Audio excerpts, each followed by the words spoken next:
Hey everyone! Today, we're diving into a super important topic: how to avoid triggering your partner's reactions. Relationships can be tricky, right?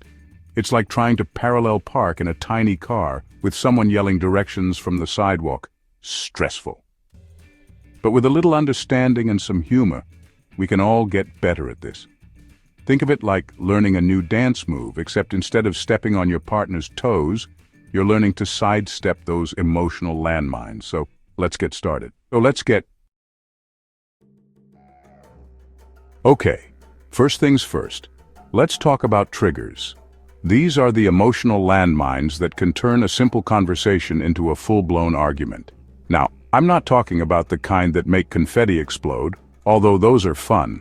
I'm talking about those moments that catch us off guard and make us react in ways we didn't expect. We're talking about those sensitive spots in our past experiences that can set off strong emotional reactions.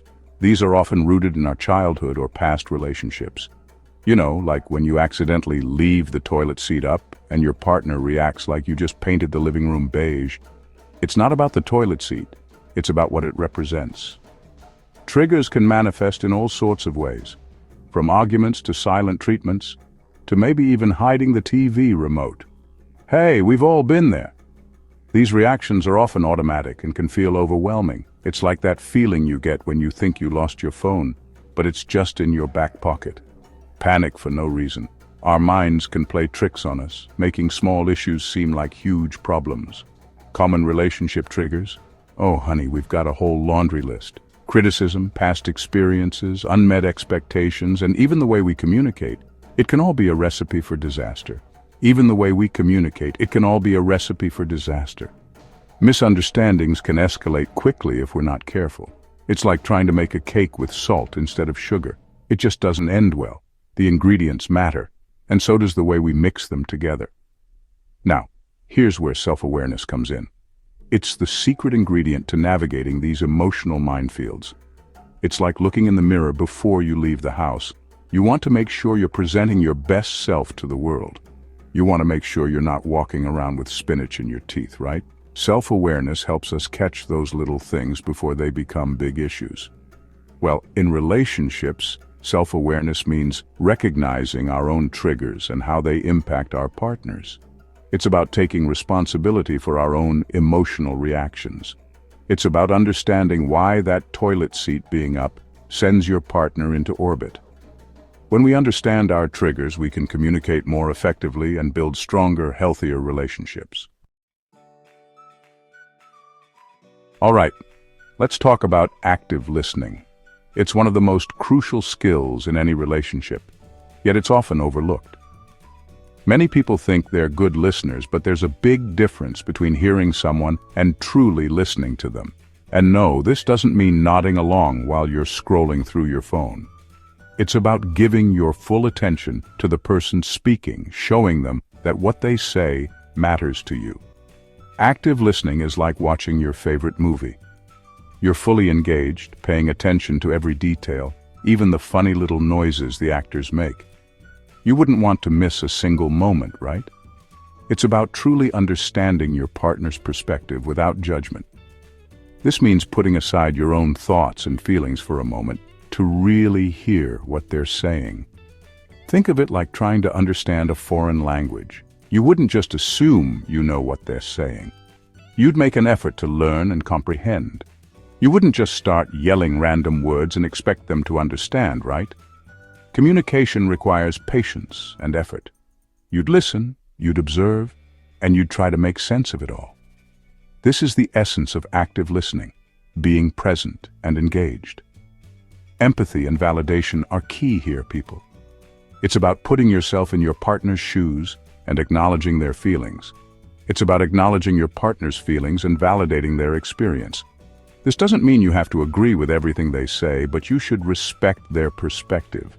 It's like saying, hey, I see you, I hear you, and your feelings are valid, even if I don't necessarily agree with them.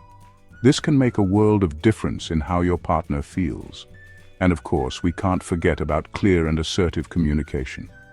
This is about being honest and direct, but also kind and respectful. This isn't about being aggressive or demanding, but rather expressing your needs and boundaries in a way that is both respectful and understood. It's about finding that balance between being firm and being considerate. Think of it like ordering food at a restaurant. You need to be clear about what you want to ensure you get the right order.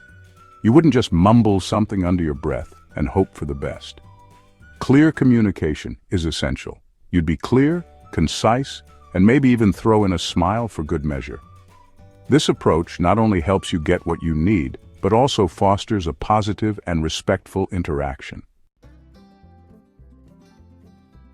Okay, so you've identified your triggers, you're practicing active listening, but sometimes those emotions just sneak up on you like a surprise party gone wrong. Don't worry, it happens to the best of us. The first step is recognizing your own emotions. It's like that moment you realize you're wearing two different shoes. You acknowledge it, you laugh at yourself, and then you figure out how to fix it. Give your emotions a name. Are you feeling angry, hurt, frustrated? Once you know what you're dealing with, you can start to manage those feelings effectively. Now, sometimes the best way to manage those emotions is to simply take a break. It's like hitting the pause button on a movie that's getting a little too intense. You step away, take a few deep breaths, maybe go for a walk and come back when you're feeling more centered. And hey, if you're struggling to manage those emotional responses on your own, there's absolutely no shame in seeking professional help. Think of it like going to the dentist for a checkup. You might not think you need it, but it's always better to be safe than sorry. All right, let's talk boundaries. No, I'm not talking about those invisible lines you draw on the couch to keep your siblings away from your snacks. I'm talking about those personal limits we set to protect our emotional well-being. Think of it like your own personal space bubble. You get to decide who gets to be inside that bubble and what they're allowed to do while they're in there. It's about knowing your limits and what you're comfortable with. Once you've established those boundaries, it's important to communicate them clearly and respectfully to your partner. It's like putting up a fence around your property. You're not doing it to keep people out, but rather to define your space and let people know where they stand. And just as important as it is to communicate your own boundaries, it's equally important to respect your partner's boundaries. It's like knocking on the door before you enter a room. It's a sign of respect and consideration for their personal space.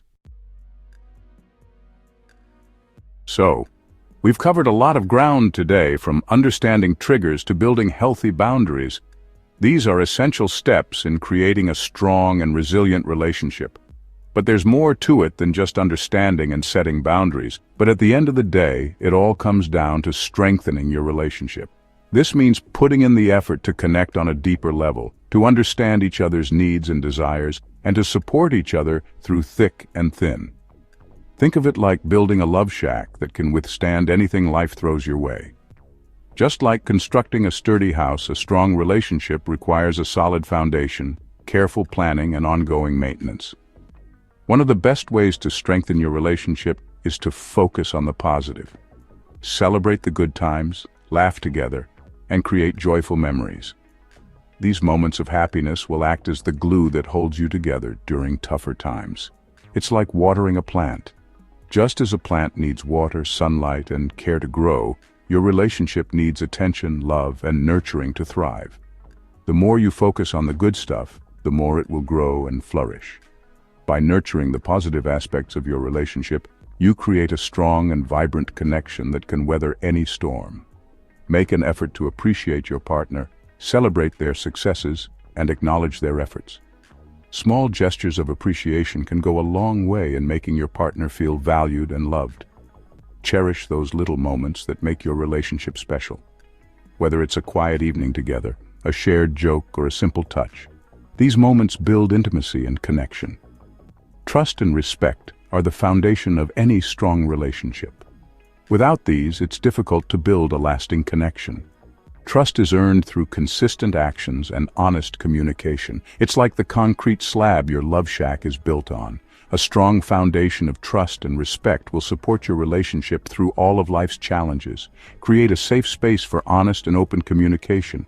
This means listening without judgment, expressing your feelings openly, and being willing to work through conflicts together, where both partners feel heard, understood, and valued. Effective communication is key to resolving issues and building a deeper connection. Validated and respected. When both partners feel this way, it creates a strong bond and a sense of security in the relationship. And hey, just like any good contractor knows, sometimes you need a little extra help to get the job done right. Don't hesitate to seek guidance when needed. Don't be afraid to seek support together, whether it's couples counseling, relationship workshops, or even just talking to a trusted friend or family member. Getting an outside perspective can be incredibly helpful. Or even just talking to a trusted friend or family member. Sometimes, an outside perspective can provide new insights and help you see things in a different light. There are resources available to help you navigate the ups and downs of relationships. Books, online courses, and seminars can offer valuable tools and strategies for building a strong and lasting relationship. Thanks for watching, everyone. If you found this video helpful, please give it a thumbs up and subscribe to our channel. And don't forget to share your experiences with triggers in the comments below. Let's learn and grow together. Remember, relationships can be tricky, but with a little understanding, communication, and maybe a few laughs along the way, you can build a love that lasts. Now, go out there and create those trigger-free relationships. You got this.